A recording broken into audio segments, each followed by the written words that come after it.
premiers jours de 2015. Et c'est tout un travail de scénarisation en particulier. Et qui s'adressera à qui? Alors pas forcément à des étudiants de haut niveau, mais à des lycéens ou... Deuxième citation, elle est signée, celle-là, de l'éditorialiste polémiste, on va dire, du Point, Charles Consigny, qui est quand même classé bien à droite. C'était quelques semaines avant les dernières élections, vous avez le sourire parce que vous savez de quoi je vais parler, à propos des élections municipales à Paris. Il avait écrit ceci: le comité de soutien dont Madame Hidalgo est si fière est un plateau du grand journal pendant le festival de Cannes, et l'abus de faiblesse sur ce pauvre Cédric Villani ne fera pas illusion. Vous étiez président du comité de soutien d'Anne Hidalgo pendant les municipales. Pourquoi cet engagement qui a pas mal surpris? Oui, l'engagement a pas mal surpris. Je suis surpris qu'il ait surpris. Et même, c'est un signe des temps. Vous savez, on vit dans l'un des maux les plus graves, je pense, dans notre société actuellement, c'est qu'il y a une défiance de la sphère publique pour la sphère politique. Quand je dis la sphère publique, je veux dire les citoyens. Et quand on regarde les indices de confiance, on voit que les scientifiques sont très hauts et les politiques très bas. Très très bas en termes de la confiance.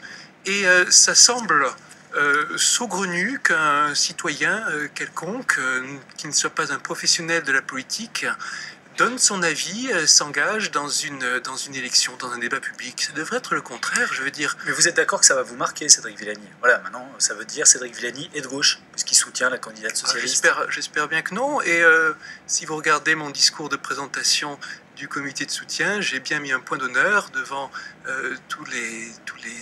devant toute une assemblée réunie en soutien à Anne Hidalgo, d'expliquer que j'étais ni de droite, ni de gauche, ni du centre, mais simplement du côté de ceux qui sont bons. Vous savez, à gauche comme à droite, il y a des bons politiques et des mauvais politiques. Vous auriez pu être président d'un comité de soutien d'une personnalité de l'UMP? Bien sûr. Il y avait beaucoup de people dans ce comité de soutien: Jacques Higelin, Jean-Pierre Bacry, Agnès Jaoui, Gérald. Je vous arrête tout de suite. Oui. Là, vous avez lu la prose de ce cher Consigny, qui est assez enlevé d'ailleurs, même si je suis un peu attendri de voir qu'il parle d'abus de faiblesse me concernant. C'est bien de voir qu'il a le souci de ce qu'on ne me fasse pas de mal.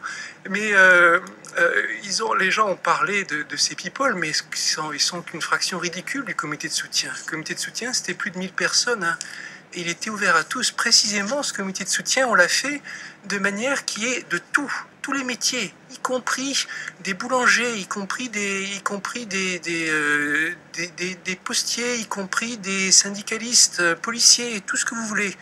Dans un comité de soutien, ce dont on a besoin, c'est de tout le monde. Après, c'est pas mon problème si la presse va sélectionner juste ceux qui sont chanteurs médiatiques, c'est le problème de la presse. C'est le président est médiatisé, et les people, chanteurs, acteurs, etc. sont médiatisés également. C'est forcément des gens que vous avez fréquentés un peu de près. Il y a quoi? Une attirance, une fascination? Je suis désolé, c'est pas mon genre d'être en contradiction avec mon hôte, mais sur ce point, vous voyez, c'est pas un comité de people, c'est un comité de tout le monde. Il y a quelques people, et il se trouve que la presse a insisté sur cela, mais c'était pas du tout notre intention. Et maintenant,